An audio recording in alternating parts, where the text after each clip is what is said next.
So I'm going to give you a brief whisk through it, and hopefully we'll have time for questions if you have any. The Creative Health Enabling Plan, as the name suggests, is an enabling framework. So it's a strategy, a forward-looking strategy that sets direction and provides a clear shared roadmap for how creative health can support prevention, reduce inequalities and contribute to system transformation across South Yorkshire. And as a brief background to how the plan came into being, in 2023, creative health leaders from across South Yorkshire presented a paper to the South Yorkshire Integrated Care Partnership, the ICP, making the case for more joined up and sustainable working. And over the next 2 years, they established boards in each local authority area, secured funding for a dedicated role, and formed the South Yorkshire Creative Health Board. And at this stage, they got the mandate to develop this enabling plan for South Yorkshire. This diagram shows you the infrastructure that I've just described, really. So the boards are working together strategically, scaffolding the development of a cost-effective creative health system across the region. And the boards include people from health, care and culture sectors, along with people with lived experience and freelance creative health practitioners. And then the enabling plan also includes, you can see through the graphics here, this illustrated story of a character that we've called Mina. So it tells Mina's story of how creative health has improved her health outcomes through life course, just to sort of bring to life some of the things that we're describing. So there are loads of really great examples of good practice in South Yorkshire. We'll put something in the chat with a link to some case studies if you want to see them. And there's also lots of quotes and evidence. So, you know, obviously changes in the policy landscape related to health and devolution have offered opportunities for creative health to become embedded in new delivery structures and systems. And there are a few quotes here from some sort of different colleagues making the case for creative health. And as I've said, there's more information on our website. I'll put the link in the chat later.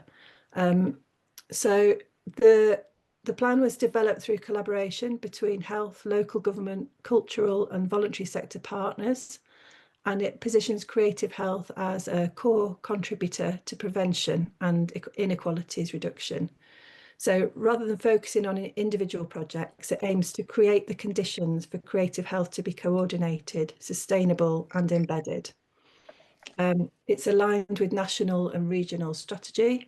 So there's that national context of the 10-year health plan for England, Fit for the Future, which sets out how the government will reinvent the NHS through 3 radical shifts. And then regionally, it's linked to our South Yorkshire ICS Bold Ambitions, which you can see here. So it's about making a case for a transformative opportunity for creative health to move from nice to have to becoming integral to community-based preventative health services.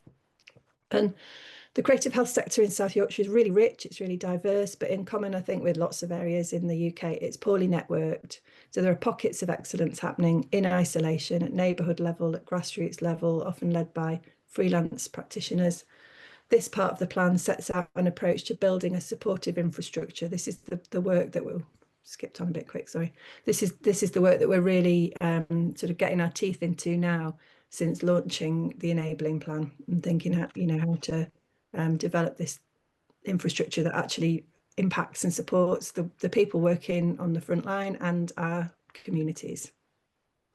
So it's a forward-looking strategy. It sets direction rather than guaranteeing delivery. Its success will depend on sustained leadership, on partners' commitment, on future funding decisions, and inevitably impact will vary across place. But we're working on the strategic ambitions that you can see here. At the moment, we're really focusing on workforce and development. That's something that is a really kind of important area for us. And I'll put the links in the chat that so that you can find out more.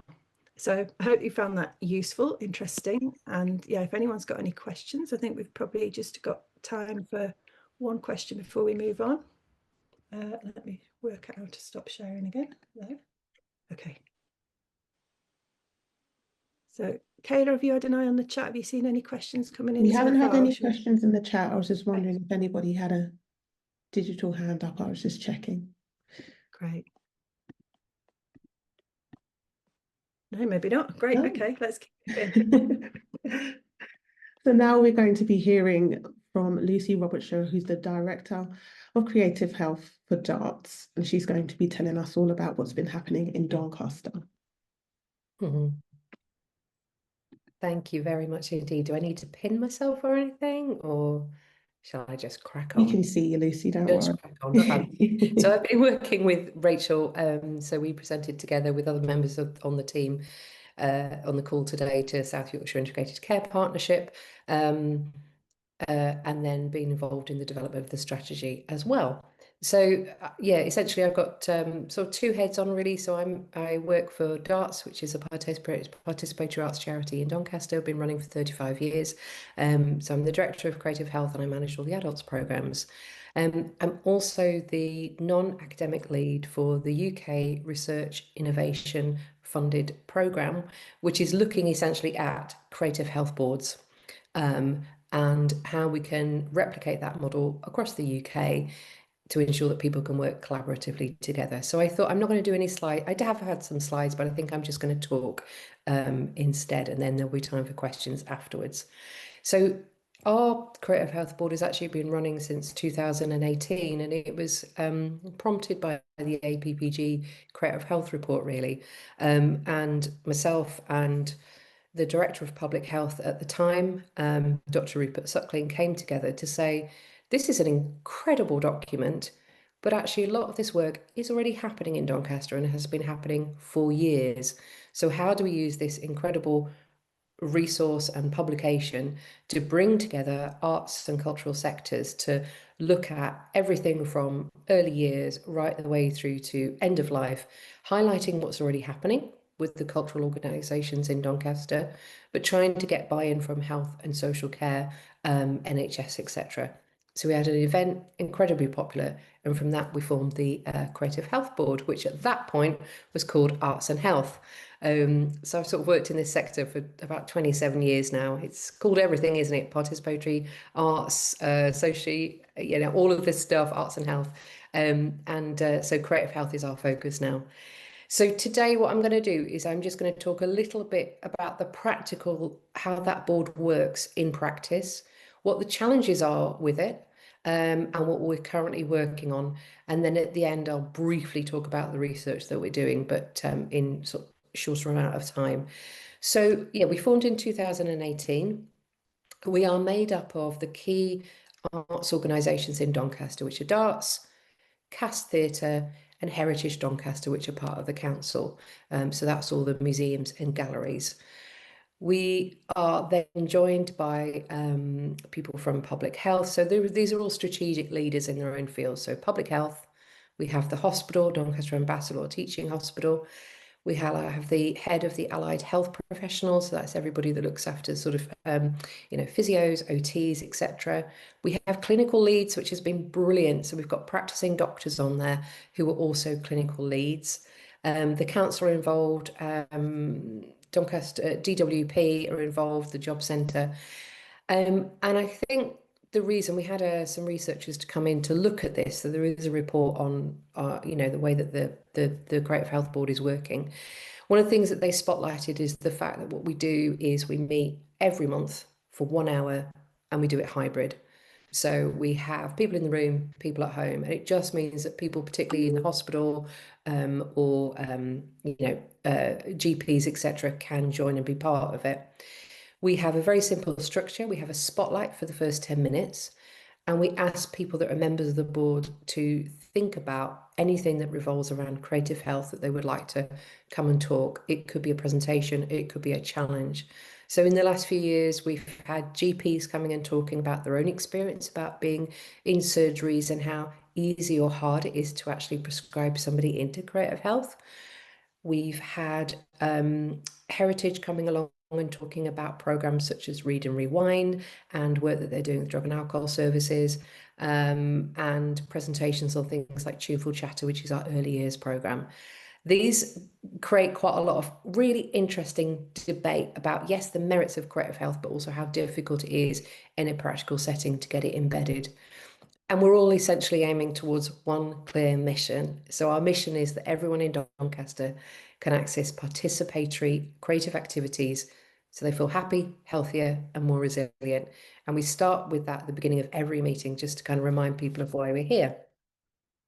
So we have about 19 different members who come regularly. The magic ingredients, as it says in the report, is the fact that it is very informal. So Darts and Public Health co-chair and lead it. There's no money behind it. We don't sort of get paid for that, but we know that it's important that people come together. So we make it informal, non-bureaucratic. It's kind of safe and reflective sessions, so people can be quite honest about the issues that they're finding. And I think over the years, we've built quite a strong and trusted relationship. We really align, as Rachel has said, within sort of the enabling plan with essentially people's priorities. So what's the NHS priority, the public health priorities? How do we fit within Doncaster's borough strategy?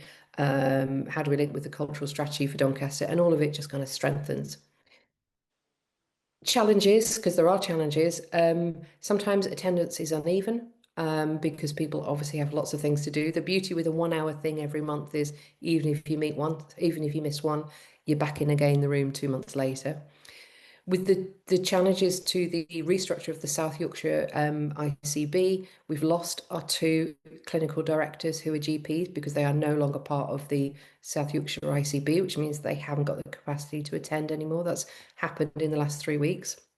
And there's reliance on key individuals to run on energy and goodwill, as it says here. We do deep dive sessions as well. So we did one last week where we got everybody within the room and essentially looked at any creative activity from early years right the way through to end of life. We asked people to put a figure on how much that is per year. Somebody was stood there with a calculator, adding it all up. And then we had a session about, right, so actually a year's worth of creative health in Doncaster, it literally just scratching the surface with the people in the room.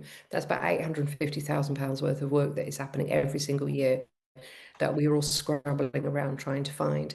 And then we did an exercise, which is, where might this money come from? There was monopoly money involved as well. So we did it quite creatively. So just to finish off, what we're doing now is we're trying to pull together a what we would call like an advocacy tool, evidence toolkit, because we're talking to lots of different people, from residents, commissioners, policy making. We're thinking a little bit about who's not in the room and who needs to be on the board. And this year, excitedly, the Director of Public Health, Dr. Rachel Leslie, has asked us to, their annual report is going to be purely focused on creative health, which is very exciting. So I'm going to stop there because I think probably that's my 5 minutes up. If you want to know more about the UKRI programme, what I'm going to do is I'm going to put a link to the Creative Health Boards that has the idea behind the research, all of the evidence that we're starting to pull together, and some more information about what we call initial programme theories, which is essentially the things that you need in order for Creative Health Boards to be sustainable. So yeah, I'll put that in the chat, but if anyone's got any questions or wants to follow up, I'll also put my email address in there. Thank you. Thank you, Lucy. I will also be sending out a post-event email, so I'll get everybody speaking on the panel today to send me some links so you can have access to all of the information that you're hearing today. Thank you. It was really interesting to hear about your innovative approach to the Creative Health Board model and hearing how you're kind of cultivating space each month for everybody to be heard, and love the inclusion of the DWP in that as well, which is so incredibly important. We're now going to hear from Karen Harrison, who's the Public Health Principal from Sheffield City Council. And she's going to be talking us through creative health and the Sheffield Culture Strategy. I will just get your slides up in 1 second, Karen. Good morning, everyone. My name's Karen Harrison and I work in public health for Sheffield City Council. I've got a wide range of different job roles. I'm the Commissioner for the NHS Health Check programme. I am the Public Health Lead for Age Friendly Sheffield, and also I am the Chair of Creative Health Sheffield. In my spare time, when I'm not working in public health, I'm also a clinician, and I work clinically on a very busy labour ward as a midwife. So it's a very sort of healthcare focused until I joined Creative Health Sheffield, which is absolutely amazing and just really good at thinking about things in a different way, because you realise how sometimes you can be quite institutionalised in working so corporately. So this Creative Health Sheffield started it was a conversation that we had in 2020 between myself and Kim Streets, who's the Chief Exec of Sheffield Museums. And we thought, let's get people from the arts and culture sector and also the healthcare sector together and see what happens. And we had lots of people from South Yorkshire attend as well. And Lucy spoke at that event to tell us about her creative health work and everything. And unfortunately, in 2020, we had something called the pandemic that happened. So we had to all be put on hold. And then we had a symposium in 2023 that brought everyone together. From that, we asked for people who were interested in creative health or wanted to find out more to get together, and we set up the board with a list of principles, which you'll be able to see on the screen. And I did realise when I was putting this presentation together, and when I saw everyone else's fantastic work, I thought, you can see that I'm not from the creative sector, although I'm trying, but I'm not. I think I need to expand on those skills. And so if we can go on to the next slide. At around the similar time, the culture strategy was in its very infancy of being developed, and it was a time for collaboration across the culture and healthcare sector, as it was felt that we wanted creative health to be one of the strands of the culture strategy, and that was going to be for people to come together. There was 10 strands altogether for how to. Can I just go on to the next slide, please, for the mission? With the mission to ignite in investing in the foundations for culture to thrive, accelerate to catalyse the sector's creative potential and to make more of a difference to people's lives and the environment. And you might have seen from one of my previous slides as well, it was about reducing inequalities, and also want to elevate and dream big and celebrate loudly about Sheffield as well. And you'll see the values that are on there as well. We want it to be inclusive and welcoming, collaborative, and sorry, I can't. Mentoring, sorry, I couldn't see that at the bottom of the screen. And that again fits in with all the principles that we had when we set up Creative Health Sheffield. The part of Creative Health Sheffield is actually we're in the activating and accelerating part. So if we can go on to the next slide, please. This is part of the cultures sector. Sorry, the strategy of accelerate, and you'll be able to see there the outcomes. So we want the health and well-being of residents and visitors is improved through widening access and participation in culture. And like I said, we also want to reduce the health inequalities. So we set a list of actions as well, how our rationale for doing so, and also how we're going to measure it. And as part of that, the activation plan, we then relaunched it, although we had Creative Health Sheffield, it was then relaunched within the context of the strategy, and we had an event called Thriving on Creativity. If we can go on to the next slide, please. And that was really good. We were really able to showcase all the wonderful work that's going on across the city, and how we're making improvements in health and well-being. And that was from things about physical as well as mental health and improving that, as well as reducing health inequalities. It was a fantastic day. I think any meeting that starts off at 9 o'clock in the morning with someone playing the saxophone, it's going to be a great day, isn't it? And we had it was a place for networking, showcasing, and also addressing some of the challenges that we're facing in improving the creative health networks and everything, and actually being seen, because we're producing so much evidence, but actually how can we take that on to the next level and get some investment in it. So from that, we've then got another event planned for this year for the next steps, because we and again, this might be from my background, maybe in sort of working in local government and working in the NHS and everything, is we set the terms of reference and set all the governance out when we first met, and it was quite a strict, well, not a strict, but we had membership to the board, and now we're thinking, is that the right thing for us now? Let's reflect on where we've come since in the last 3 years. Are our terms of reference relevant? And I think the answer to that is probably not so now. So we've got an opportunity now to just take a step back, reflect on everything we've done, refresh what we want to do and what we want the board to do. And we're looking at our colleagues from South Yorkshire as well, like what Lucy said about how her board operates, as well as how Rotherham and Barnsley's do as well. And actually, what do we think we want? How are we going to take Creative Health Sheffield to the next level? And also, I don't know if people are aware, but Sheffield has been longlisted to be a city of culture.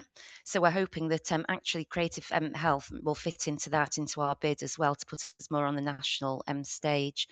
If anyone's got any questions, then if you want to contact me, my details are down below. And also there's a link on there as well to the Creative Health page on our Culture Sheffield strategy page as part of the council. But I'm happy to take any questions now. So we've got a question in the chat, but it's for Lucy, in that very natural way that it takes a while to process the information that's come in and think about what you need to ask. But Lucy, if you're happy to chip in at this stage, it's a question about introducing the reminder at the start of your meetings and the creative elements, how that changes the tone and how people work together in meetings. So I guess it relates a bit to what Karen's saying about thinking about changing the way that the Sheffield board operates and exploring whether to make it more yeah, I mean, I suppose what's interesting is I always laugh because when people mention terms of reference, don't tell anybody, but Creative Health Board in Doncaster doesn't have any terms of reference. And I honestly think that's why it works. It's completely collaborative and it's done by instinct. And actually, we have the majority of the senior leaders for Doncaster in the room, the creative element, we always make sure for the first 5 minutes that when people are introducing themselves, there's some kind of creative activity that we're doing alongside it, just to get people shifted from that. When you go from meeting to meeting to meeting, like this is a different meeting. And yes, we always talk about the vision to start with, and then we also talk about the mission, and I think that focuses people. So we talk about, we want to develop and scale creative health interventions in Doncaster to reduce health inequalities and support people to live longer, healthier lives. And I do think it just immediately focuses you. And it's also a really easy way. So when those things creep in that aren't really to do with that, you can just come back to the plan on the page and say, actually, let's come back to this. We can talk about that later. Is that okay? Yeah. Cool. Yeah, no, that's great. That's really helpful. And yeah, it's definitely, it's sort of echoes, or you've maybe set the standard for what's happening across the other boards. And with the South Yorkshire board, we're in the process of developing theory of change that I think will result in something like that, where we've got the vision and the mission that we can hold ourselves accountable to. So yeah, it's really helpful. Thanks, Lucy. Karen's got a hand up. Nothing else in the chat. Kayla? I'm just saying Karen's got a hand up. Did you want to say something, Karen? Yeah, I was just going to say, as sort of someone who's worked in the healthcare system for 30 years, it's being part of creative health as well. It's such a personal as well as professional journey. And as someone who, yeah, I get it, and I'm working like this, but the fact of like the terms of reference and things like that, it's a completely different way of working, and it's been so amazing working this different way. And it's how we can then translate that to colleagues in the in healthcare sector. We've got lots of people on board and really who do get it and want to work in this way, but you begin to reflect on yourself and your practice and thinking, well, why do we do things like that? And having a completely innovative way of working, I think, really helps us to develop, like I said, professionally and personally.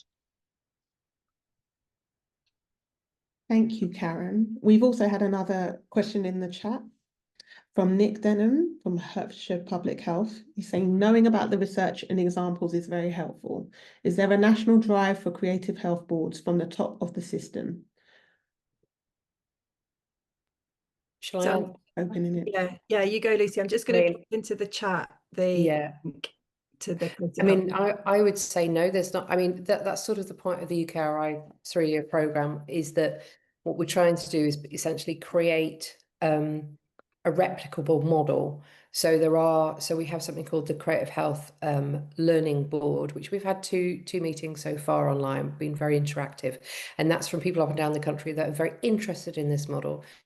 So I think myself and Professor Chris Dayson, who's the lead for the programme, have been in and out different places up and down the country of people who are thinking about setting something up, or they might have something similar, but they don't like the way it's working. So we've done a lot of kind of going and chatting to people about this one approach. It's not for everybody. Do you know what I mean? It's an example, but the thing that we have come up with, which I will, which is on that Creative Health Boards link that I've sent through, we have come up with, so our researchers went up and down the country talking to people who are thinking about setting up boards or who have boards like this. That's been writing up into a academic paper, which will be available in the next 3 months. But they've created these program theories, which essentially boils down what are the key things that you need to run a successful creative health board, and they're called initial program theories. So I will find the link to that particular thing. We've got quite a nice infographic that you can kind of look and click on, and it goes into a bit more detail. But if anybody's interested in joining that Creative Health Learning Board and finding out more, if they just email me, and I'll make sure that we send you the invite to the next one. But no, I don't think there is a sort of a national drive down. It's more us going, hello, this might work. Thank you, Lucy. Thank you for sharing. And as Lucy said, you can get in contact. We will add all details in the chat in case you want to have further conversations with anybody on the panel. We're now going to hear from Luisa Golob, Barnsley Creative Health Lead for the Culture, Health and Wellbeing Alliance. And she's going to tell us about what's happening in Barnsley around the Creative Health Partnership and Action Group. So yeah, I've been in the role now a year. I think almost the day, actually. I was reflecting on it this morning. So I just wanted to sort of update on the journey that I've taken since being in post in Barnsley, and the development of the partnership that we have there and an action group. So just really quickly, employed by Culture, Health and Wellbeing Alliance, and I'm the Barnsley Creative Health Lead. And so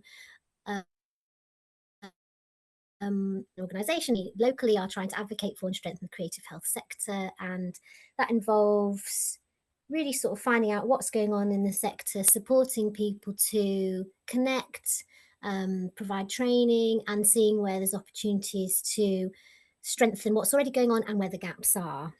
So as part of my role, we have a partnership which is exactly the same as the other boards in the areas, but we've just called ours partnership. And we've basically been looking at over the past year, well, me putting, I suppose, personal mark on things coming into this role and seeing how we need to strengthen that partnership and what else needs to happen. So we've had 15 members as part of the, actually, I'm going to stop sharing.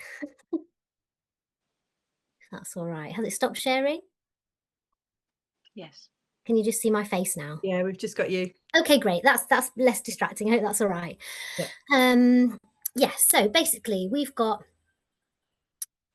around 15 members, and when I first came into the post, there was a public health person that was really taking the partnership forward, and Rachel in post. So I came into post, Rachel went into more of a South Yorkshire role, and at the same time this public health person stepped down. So we were all fresh new faces. So there was a new public health principal that was working alongside me, and we literally started in the same week. So it gave us an opportunity to review who was on the partnership, what our roles were, and what we wanted to get out of this for Barnsley. And what that meant was that we reviewed our terms of reference. We looked at who was active in the partnership, because there was quite a few people that were receiving the minutes, for example, but never even coming to the meetings, and who we wanted and needed around the table. So what I did is I suppose supported the current partnership to think about who we needed, People gave me contacts and places I needed to speak to because I was new to the area, and we went out and recruited some more members. And that looked like more people from the creative sector. There's quite a conscious sort of air from Barnsley that there's not too many local authority people around these kind of tables, because historically that has been the case, because the council have been well resourced and do a lot of activity, and the arts sector is quite small and is growing. So it was just about shifting that balance, really. So we got some new members. We looked at our terms of reference and updated them so that we could encourage this active membership. And really part of that terms of reference was also saying that you couldn't send people on behalf of yourself unless there was an emergency or you couldn't be there for whatever reason. But, you know, we're asking you as an individual representing your organisation to be on this partnership. We also looked at the plan on a page that we had, because we had a consultant in a year ago. And I just suppose made that a bit into my own, to put an action plan together that I could work with day to day, but also to just refresh and remind the partnership what we were working towards. And our vision is striving for the people of Barnsley to live fuller and healthier lives through creativity. So I made sure that that action plan that I created from the plan on the page was an active document, and I suppose also try to strip away some of those more council-led operations. There's a couple of Excel documents that to my eyes felt quite council-y and I couldn't kind of zone in. So yeah, I suppose personalising them and making them our own as a partnership. We also had a good conversation around lived experience and whether we wanted, and this was a sort of historic conversation about whether we wanted people on the board that weren't necessarily there as a professional capacity, because we all know we've all got our own lived experience that we bring, but was there representing purely their lived experience within creative health. And we decided that actually that what would work better for us is that we would have a dedicated event that would happen annually that was creative in its nature and would be specific to a group of people that we wanted to sort of delve a bit deeper into. So in Barnsley, for example, the Children and Young People's strategy, it mentions in there that children and young people should have a creative way to improve their mental health. So this year we've partnered up with Chili Pepper, and we're doing a creative event there to explore how creativity supports their well-being now and where the gaps are. And also as part of that, we developed an action group. So there was a real sense that, okay, we've got people here that have, I suppose, power within their roles in decision making, whether that's over strategy or whether that's over policy or practice. We've thought about lived experience and how we can create a really nice opportunity to hear voice, but for that to be meaningful. And we wanted the same for people that were working on the ground, freelancers, people who maybe don't have as much sort of power in their role, and maybe the partnership in its strategic essence wasn't necessarily the place for people. And so we created an action group. So we launched that at the start of the year, as well as launching our, inviting our new members and having a new terms of reference. And that's worked out really well. So that's more of a network where people come together.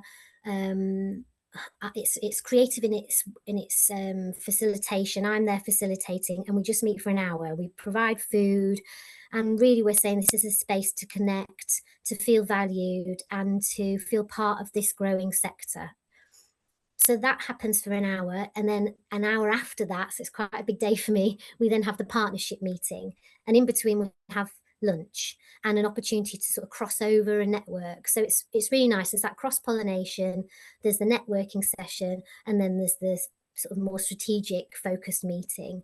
And also what it means is I can then feed back from the action group to the partnership live, as it were, what's going on, how people are feeling, and what we need to concentrate on.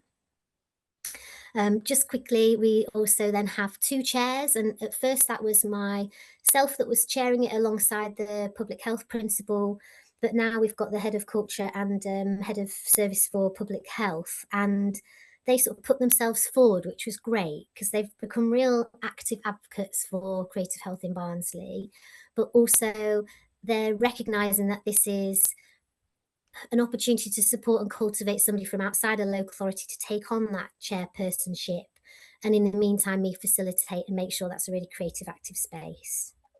How am I doing for time, Rach? You're good for time, Lou. Okay, great. So as part of our journey over this past year, I'd say that the positive things have been that there's some real energy behind the group. I'm making sure it's creative. I'm putting people a little bit out of their comfort zones, I have to say. But they're kind of getting used to that style of facilitation. And that's in the action group and the partnership. And on Monday, as part of this this week of activity, we ran a session which we're going to do annually that brought together the partnership and the action group together, and indeed people we'd never met before that are interested in or working in creative health, to reset, I suppose, the priorities for the year. And we had some really lovely creative activities for the first hour, and then for the second hour we sort of got down to business, and we were looking at what do Barnsley need and want for this year within creative health. And I'll take that away, look at our current plan on a page, and update and sort of make sure that that becomes then an active document that we use.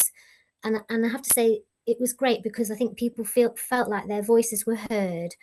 And really, you know, I reassure them that this is an opportunity for you to get down on paper what it is specifically for Barnsley that we need to see that helps grow and strengthen our creative sector.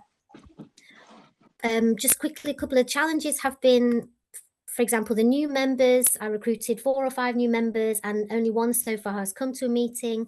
So we meet every 8 weeks, unlike Lucy's group where they're meeting every month. And I think that has its positives and its negatives. That, you know, momentum sometimes can be lost, but I suppose we have the luxury really of me being in this role as a paid person that can kind of keep that momentum and those conversations going between the meetings.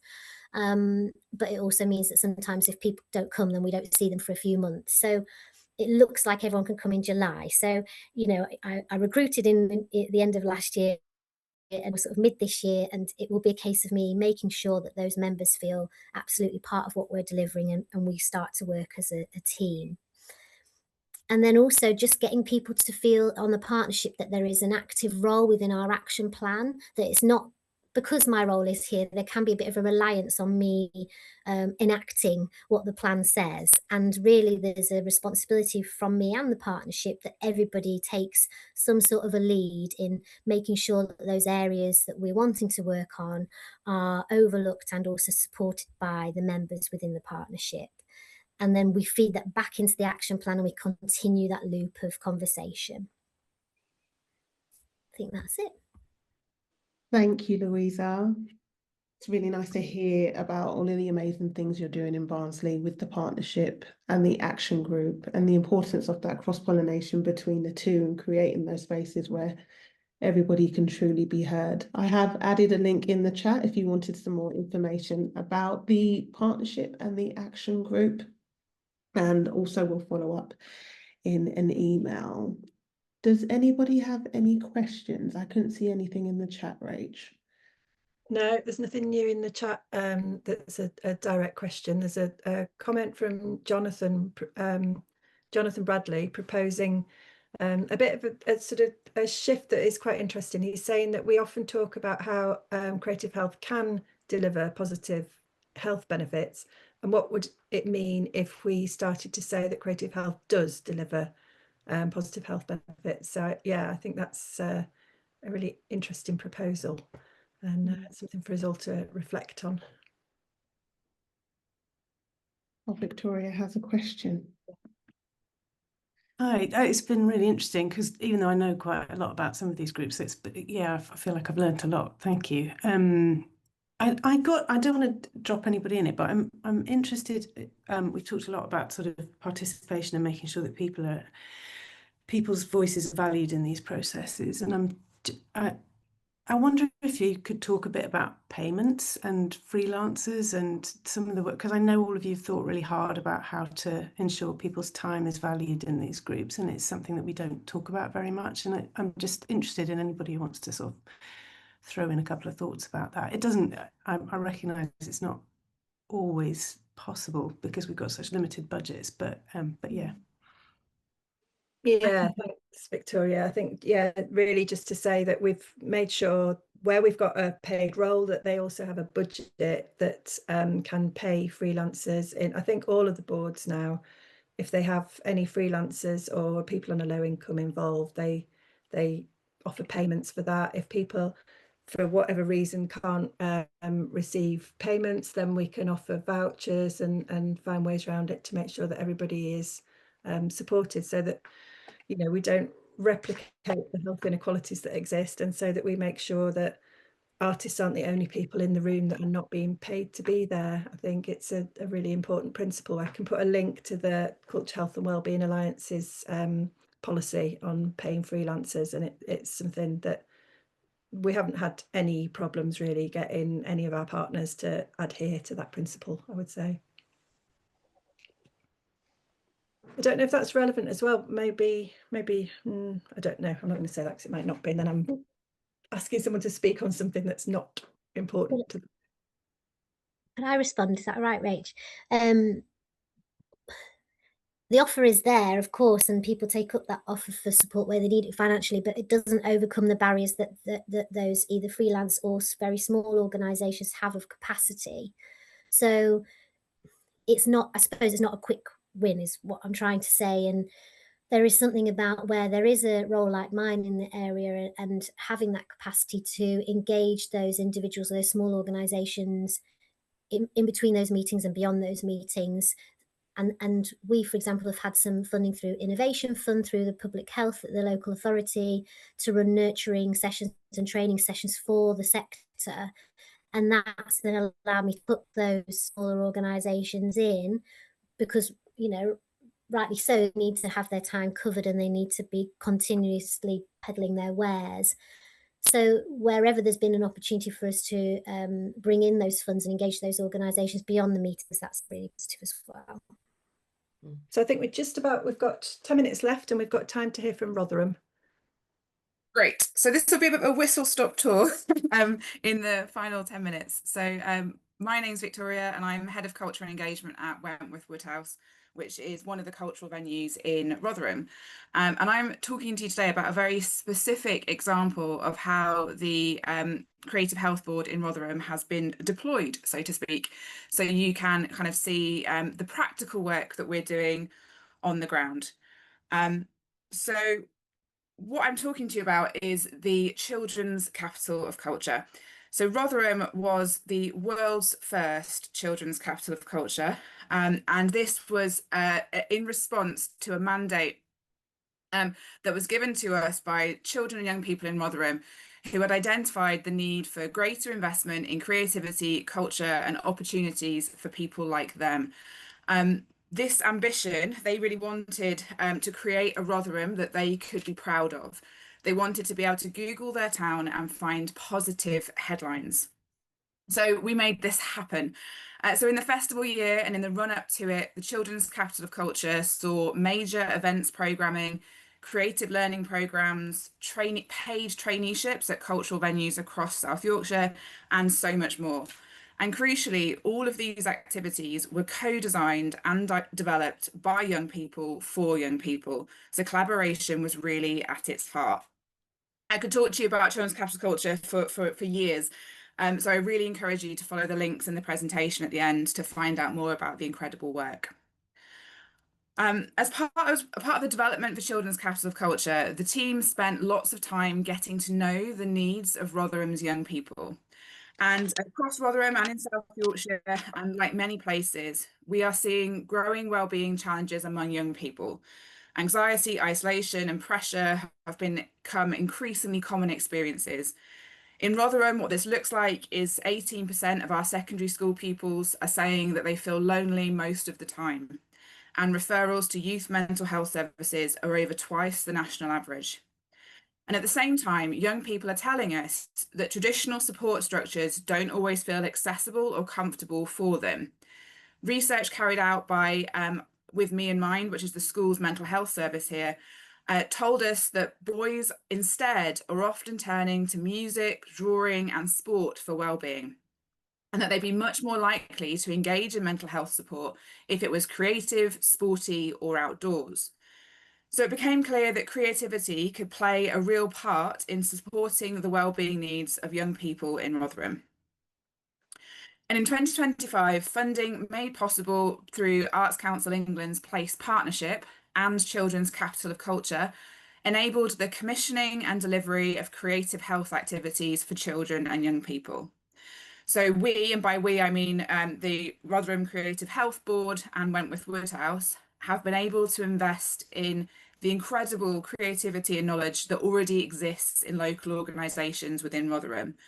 And so far, this project has enabled us to fund 7 small grants projects and 3 larger projects working directly in schools in collaboration with RDASH, the mental health service.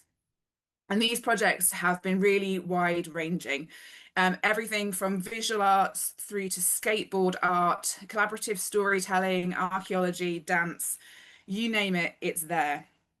And just to give 2 kind of brief examples, this project here, Plant Music, was delivered at Wentworth Woodhouse. Wentworth is one of the grandest stately homes in the UK, but we're also one of the biggest regeneration projects. We have a huge garden, which includes some historic plants. So this project invited teenagers into the garden to create music from those plants with electronic music DJs. They attached electrodes to the plants and found out what they sound like when they are photosynthesizing. This programme really did attract kind of not the usual suspects of people that are typically accessing mental health provision, and our early data is showing us that those that attended have seen an increase in their positive well-being. Another project that was funded, this was through the Small Grants programme, it was called Being Me. And this project was led by Neuro-Inclusive Futures and a local artist, Angie Hardwick. And it supported neurodivergent children in Key Stage 2 in some priority areas in Rotherham. They were sensory supported ceramic workshops that were designed to reduce social isolation, improve emotional well-being and encourage self-expression.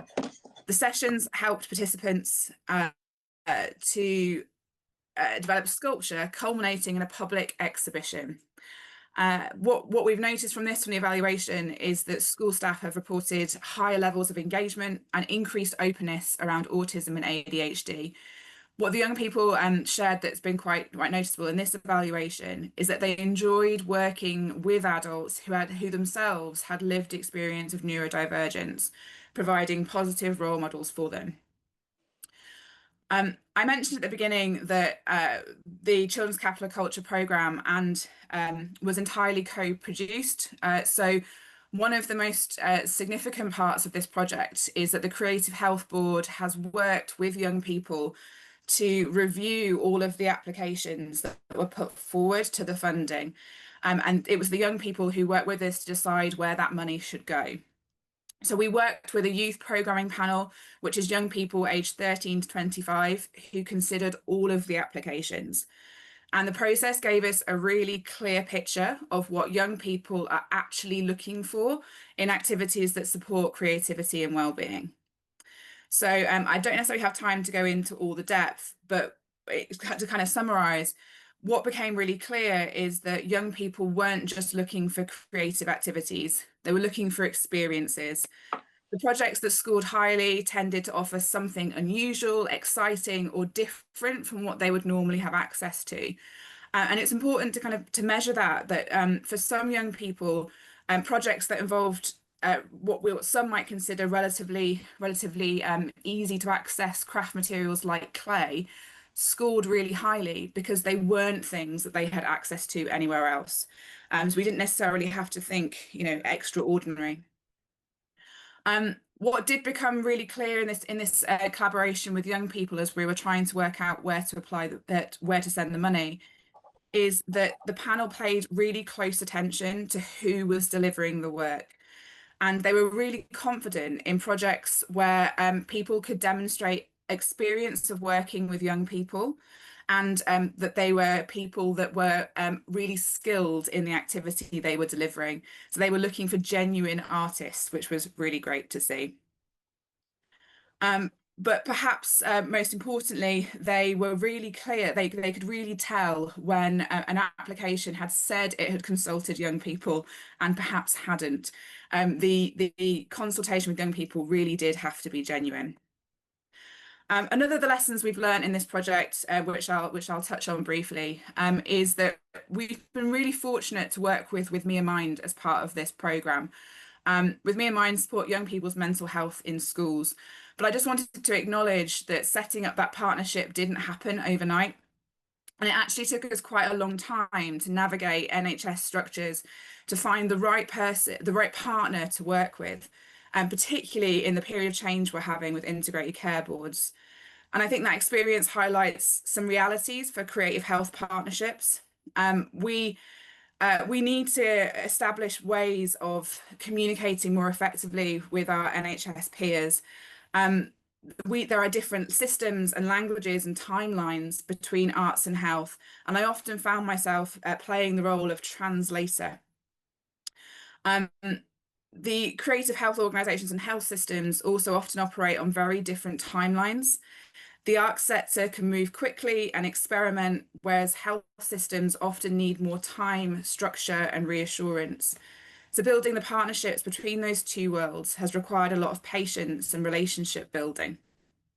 I think my time's almost up and I want to make sure there's time for questions, but I will send around the slides, and there's some really kind of in my notes, there's some detailed reflection on the lessons learned as part of this collaborative project as part of Children's Capital of Culture. But I will end there. Thank you so much for sharing, Victoria. Some really innovative work taking place across Rotherham, and we definitely need that link because I myself want to know more about some of those case studies, especially the plant music one. It sounded incredible. So we will make sure we get the links out to everybody who is in attendance today. Thank you. Do we have any questions? We've got 1 minute for the session's ending. So just wanted to... So we've got a question in the chat about the language used to convey benefits to health. That's more than a minute, Claire. Yeah, I mean, I think you might get some of that from Victoria's slides when you receive them, but yeah, I think that's a huge question. Has anyone got a 30-second answer? A lot of it from our kind of in Rotherham was about reassurance from both sides.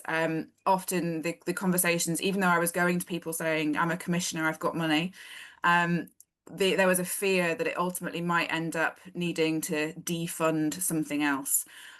So we had to work slowly, which was frustrating. So we had to work slowly to build that trust. But you know, evidencing that it's not always an either or, that this is a complementary therapy, and this is something that does work. So as Jonathan said, numbers and stories was the way, depending on who we were talking to, which worked best. But if anyone wants to follow up, I'm happy to talk about that in more detail. Yeah, I think that's a big conversation that we probably will all be revisiting frequently. But yeah, thank you so much, everybody, for sticking with us. We've fired an awful lot of information at you over the last hour. You will have all our contact details so that you can follow up and ask if it's provoked any further thoughts.